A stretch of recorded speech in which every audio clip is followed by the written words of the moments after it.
Hey folks, Chief with Crazy Faith here. It is August 18th, 2015. It's a Tuesday night, so I just got back from the Nisqually jail Bible study. I kicked it with the ladies. I think there was, I don't know, anywhere between 22 to 25 ladies.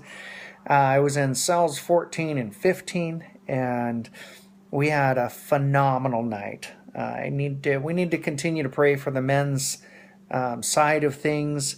Jerry and Eli were kicking it over there. Actually, before they even got in, they had their own Bible study right out in the front with an elderly lady, and they just testified. She preached to them, and then they were led back and totally forgot about. So they didn't get to meet with the men tonight, but they had their own. We had our own Bible study out there in the parking lot when I got done with the ladies. So. And whatever we speak, we just declare weeps out through the community, through all the facilities, to anybody that even steps foot there, that they're abundantly blessed by the words that we testify and speak about. I spit it from 4 different places, and it was a fun adventure. I started in Psalms chapter 1, verses 1 and 2.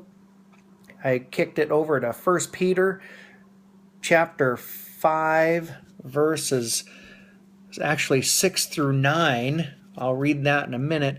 Then I bumped over to Colossians chapter 3, verses 23 and 24. And then I slammed all the way back to the old school Old Testament to Deuteronomy chapter 6, verses 6 through 7. So let's take a minute and look at 1 Peter chapter 5, verses 6 through 9. It says, "Humble yourselves, therefore, under the mighty hand of God." God isn't there to smash you, folks. If he was there to smash you because of any of your wrongdoings or any of my wrongdoings, I'd have been smashed a whole long time ago. So don't go taking that junk on, that God is there just with a hammer waiting to whammy you because you mess up. He would have done that. He hasn't done that, and you probably have deserved it. I know I did. But it says, "Humble yourselves, therefore, under the mighty hand of God, so that he may exalt you in due time." He wants to exalt you. He wants you to do great things. Verse 7, "Casting all your cares upon him, because he cares about you." He wants you to cast your cares, all your worries, all your everything. He wants you just to thrust it on him. Now, here's the tough part for some folks, because I pray for purity over a lot of people everywhere we go. Verse 8 says, "Be sober, be alert." I know there's things that we're putting in our bodies that are not making us sober, and during those times, not making you alert. You think you're alert, but you're not.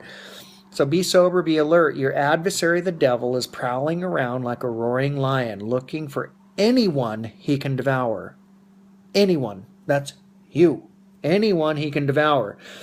Now here's the tough part. Resist him firm in the faith. I say firm in the crazy faith, knowing that the same suffering is being experienced by your brothers in the world. The same stuff we're going through, other people are too. So we need to stand united, not divided. Let's kick back to Deuteronomy. Why is this important? Well, Deuteronomy chapter 6, verses 6 and 7. "These words that I'm giving you today are to be in your heart. Repeat them to your children. Talk about them when you sit in your house and when you walk along the road, when you lie down and when you get up." Folks, these words, God's word needs to be in our hearts and in our words on a regular basis, especially to our minis, so that they don't have to go through the things that we're going through, the choices, our actions, so they don't have to experience that.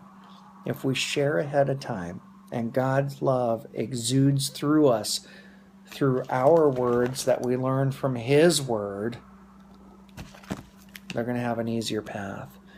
So I could go on and on. Oh, I want to share a couple testimonies. As I came walking in, one lady was chanting "Crazy Faith" and was excited to see us because she wanted to share about a suddenly. See, I've been talking about a suddenly. Be watching for your suddenlies this month. She was testifying. She said, I was looking at 10 to 15, or she goes, do you remember how long I was looking at? I said, yeah, 10 to 15 years. She said, guess what? I went to court. She says, a long story short, she's out at the end of this month, folks. That was her suddenly. Another young lady was sharing just about another suddenly in her life. There's some things we need to pray for. A young lady, it's her birthday today. I got to pray for her. Just pray purity over her and restoration. Another young lady needs prayer. She lost her grandmother. Another young lady, she needs prayer. She lost her son. Another young lady was praying for purity over them all so that they don't have to suffer and deal with these addictions anymore. I love you. I'm proud of you. Have a great night. You can find more information at iamcrazyfaith.com. Follow us on Facebook. I'm maxed out on friends, so I can't accept any more friends at 5,000. But you can follow Ben Charles in Olympia, Washington, or you can go to our Crazy Faith Outreach like page. Have a good night. I love you.